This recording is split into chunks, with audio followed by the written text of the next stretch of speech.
What's up everyone, Danny Lightning back with another CSR2 video. Today we're checking out the new Hyundai Elantra, and this is a new tier 3 car, and there is a glitch with this thing.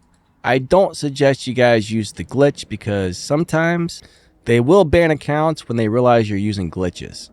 So I would definitely avoid using the glitch, but we're going to do a stage 6 shift and tune, stage 5 shift and tune. We'll see if we can find a non-glitched setup for live racing and stuff like that. Hopefully we can. I don't know. I'm going to try, but let's go do it to it. And big, huge shout out to YouTuber Asho Speed the King. Check him out on YouTube. There's a link to his channel in this video's description. So when this car is 100% maxed out with all the stage 6 parts and all the fusions, bring your nitrous all the way to the right. Final drive all the way to the left. Tire pressure on 26 psi. You got a 52 and a 48 up top, and that's going to give us 11.599 on the half mile. But you got to remember, this is a tier 3 car, so what we want to look at is the quarter mile. This car is going to run a 7.961. all right, so 7.961 is generally what we're going to go by. Tier 3, tier 2, and tier 1 cars almost always run quarter miles, not half miles. So when this car is 100% maxed out with all the stage 6 parts and all the fusions, bring your nitrous all the way to the right. Final drive all the way to the left. Tire pressure on 26 psi. You got a 52 and a 48 up top, and that's going to give us 11.599 on the half mile. But you got to remember, this is a tier 3 car, so what we want to look at is the quarter mile. This car is going to run a 7.961. all right, so 7.961 is generally what we're going to go by. Tier 3, tier 2, and tier 1 cars almost always run quarter miles, not half miles. I've actually found 2 different shift patterns that seem to work really well, so I'm going to show you both. Try both and see which one works best for you. I'm not really sure which one's better. I'm getting varying times, but let's try this one. So we're going to go 3, 2, 1, let go. Second, nitrous. Third, fourth, fifth.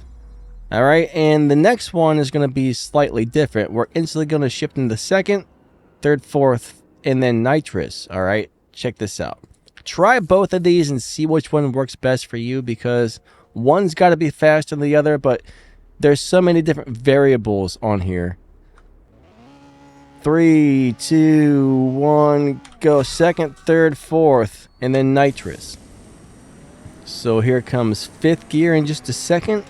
So try both of these, see which one's giving you the fastest time, and then go with that one. So there we got a 7.820. That time, that one was slower, but I've ran the fastest time using that shift pattern. But that's what I mean. If you don't get your launch at the exact same time, if you don't get your shifts at the exact same time, you can be off by a 1/10 of a second easily, just because a couple of variables in the way you drove it. But those are the 2 shift patterns you're going to want to look at when the car is maxed out. I've been able to hit low 7.7s with both of those shift patterns, so I'm not sure which one's the best, but give it a go. Try them both.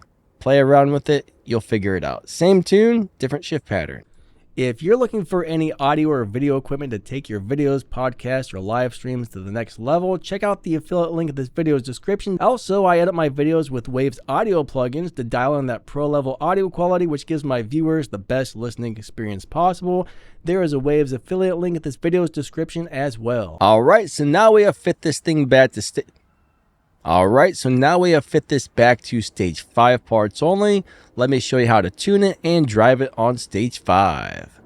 The tune is actually going to stay the same. We got nitrous all the way to the right, final drive all the way to the left, and we got our tire pressure on 26 psi still, and that's going to give us a 9.081 on the dyno this time. So remember, tier 3 car, quarter mile, not half mile.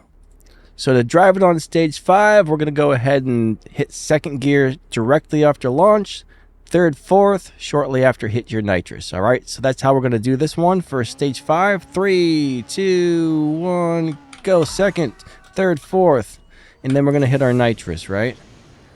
And this is beating dyno on stage 6. It's beating dyno on stage 5. And we don't have to shift into the next gear when we do it this way on stage 5.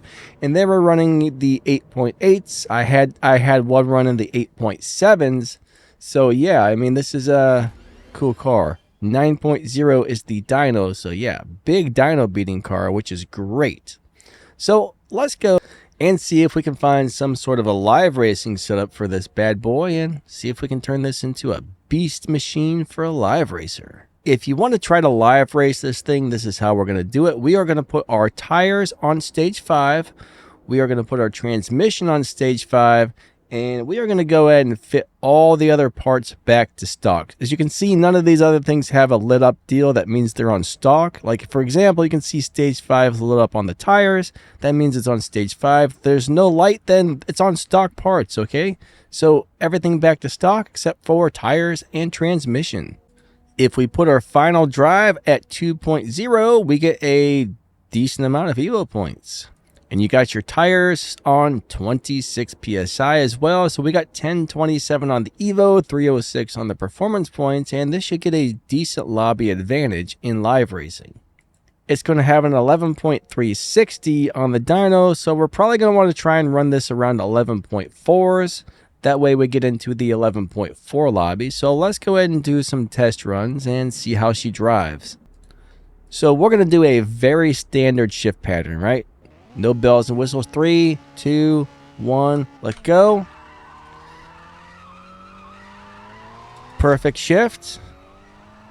We'll get another perfect shift. Ba-bam. And I think that's all she wrote. We don't have to do any more shifts. And hey, it's going to get us into a time where we can actually downshift a couple of times to get into the 11.4 lobby. So if we go downshift right before we cross the finish line, that'll probably put us in 11.4. And this car should be able to win a bunch of live races without beating the dyno. And when you beat the dyno during live races, the game will take your car and move it into the next lobby faster than the next lobby faster. That won't happen with this because we're running slower than the dyno and slower than a lobby time. So we want to run slower than 11.4 to keep it into the 11.4 lobby, so the car doesn't keep getting pushed. All right, so let's do a little review on this car. We're going to talk about what it's good at, what it's not good at, should you upgrade it, and stuff like that. So for a tier 3 car, I'm actually pretty impressed with this thing. This is probably going to be like the 9th or 10th fastest car, but it does beat dyno time, which is great. The acceleration is decent, but not super, but it is a tier 3 car.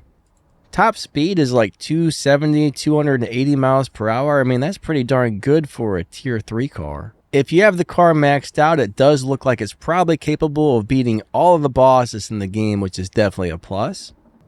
Now, I can't take this account into live racing to test the live racing setup, but the way it normally works, this should have a nice lobby advantage, and it should do a really good job. Like I said, I can't test it, but I think this will be a nice little live racer if it performs the way cars normally perform, due to the fact that it's a tier 3 car and there's some weird stuff going on with it.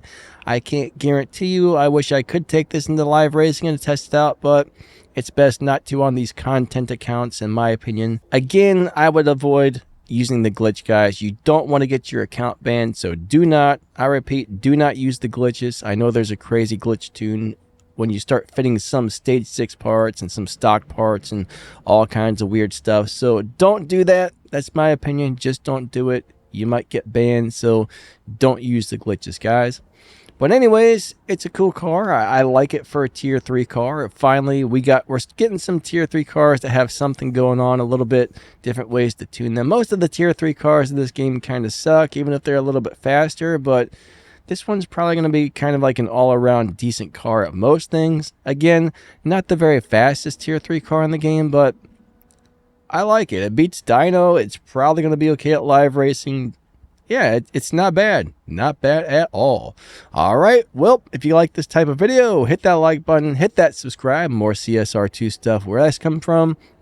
If you want to learn about CSR2 Racing, go to my channel, scroll down, you'll see all my playlists, from the CSR2 Basics Guide, the more advanced guides, how to drive cars, Tempest guides, Showdown guides, this guide, that guide, the other thing. We got it all. So check that stuff out if you want to learn about the game, and we will catch you next time. Thanks for watching. Hit that like, hit that subscribe, drop down the video's description for some game news, some info, my Discord server, my this, my that, my other thing. All right, later.